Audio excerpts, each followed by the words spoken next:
This is my fourth Chapter 7 reassessment. A 4-kilogram block hangs by a light string that passes over a massless, frictionless pulley and is connected to a 6-kilogram block that rests on a shelf.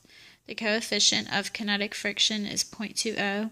The 6-kilogram block is pushed against a spring compressing at 30 centimeters. The spring has a force constant of 180 newtons per meter.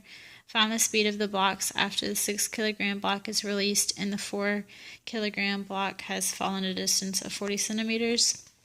So I drew a before and after picture of before the 4-kilogram block is dropped and after.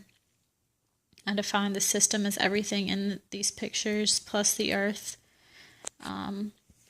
The principle we're starting off with is the external work equals the change in mechanical energy plus the change in thermal energy, and I expanded that out to being the change in the spring potential energy plus the change in gravitational potential energy plus the change in kinetic energy plus the frictional force times S, which is the distance that the block travels.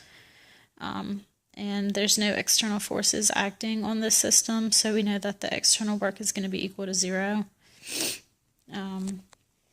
This is the equation for the potential spring. And so I made a little chart here of the final and the initial for the potential spring, potential gravitational, and kinetic, and the difference in these to plug into my external work equation. And then I also have an equation here for the frictional force on the spring, and it's going to be equal to the coefficient of kinetic friction times the mass 1 times gravity. So we know that the external work is equal to 0, and then I plugged in each of these 3 terms into here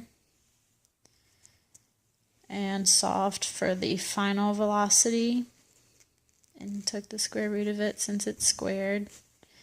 And all you do is plug the numbers in and you get that it's 2 meters per second.